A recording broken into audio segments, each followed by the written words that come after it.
বন্ধুরা, আমাদের ফসলের মাঠ কিন্তু সবুজে ভরপুর হয়ে গেছে। কিছুদিন আগেও আমরা এখানে এসেছিলাম, এখানে মাত্র পানি টান দিয়ে করার জন্য ব্যস্ত ছিল। এখন দেখুন খুব অল্প সময়তে কি সুন্দর ভুট্টা গাছগুলো কতটা বড় হয়ে গেছে। এখানকার মানুষ ভুট্টাটা বেশি করে, কারণ এখানে এই ভুট্টাটা হচ্ছে লাভবান একটি ফসল। আমি আফসানা আকাশ মিনু আজ এই গ্রামটা ঘুরে দেখব এবং আপনাদেরকেও দেখাবো। তো চলুন বন্ধুরা, ঘুরে দেখা যাক।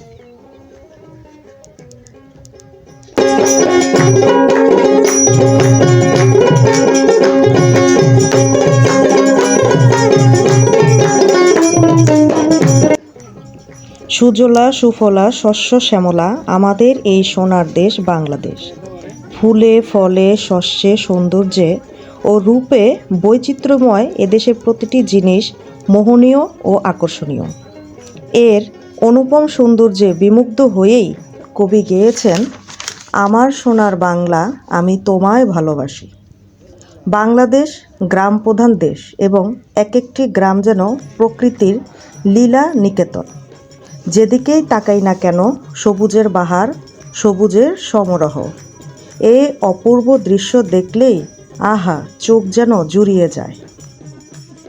আচ্ছা বন্ধুরা, এই যে ভুট্টা ক্ষেত করা হয়েছে এবং ঠিক তার পাশেই খুব সুন্দর করে এই যে টমেটো চাষ করা হয়েছে। এই যে টমেটোর গাছগুলো খুব সুন্দর করে চিকন চিকন মুলি বাঁশ দেওয়া হয়েছে এবং খুব ঘন করে লাগানো হয়েছে। এখানে কিছুদিন আগেও পানিতে ডুবা ছিল, এখন পানি সরে যাওয়ার পরে এই যে ফসল করেছে কৃষকেরা।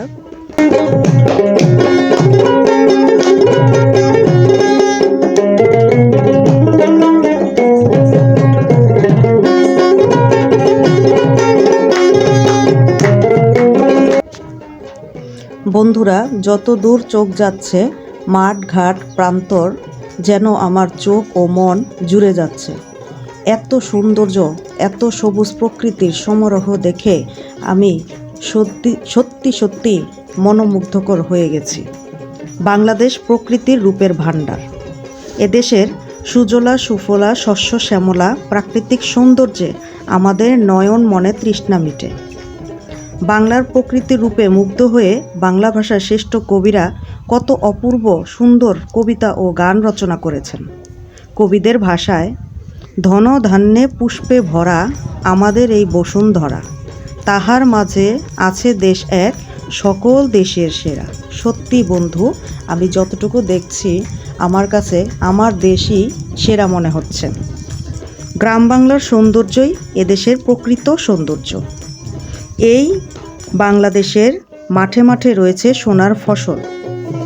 প্রকৃতি এখানে যেন অকৃপণ, যেন সৌন্দর্যের হাট বসেছে এই পল্লীতে, এই গ্রামে। গ্রাম বাংলার এই প্রকৃতি দেখে অনেক কবি সাহিত্যিকরা তারা কবিতা এবং সাহিত্য রচনা করেছেন। গ্রামের এত সৌন্দর্য দেখে কবি কাজী নজরুল ইসলাম লিখলেন, ও ভাই, খাঁটি সোনার চেয়ে খাঁটি আমার দেশের মাটি। এবং কবি জীবনানন্দ দাশ এদেশের রূপে মুগ্ধ হয়ে মৃত্যুর পরেও আবার ফিরে আসার বাসনা ব্যক্ত করলেন। বন্ধুরা, এই জমি দিয়ে যতই হাঁটছি ততই ভালো লাগছে এই সবুজ প্রকৃতি দেখে। মনে হয় বিচিত্র বেশি প্রকৃতি যেন তার সৌন্দর্যে মিশে যেতে হাতছানি দিয়ে ডাকছে। বাংলার প্রকৃতির ভাণ্ডার রূপের ঐশ্বর্যে পরিপূর্ণ।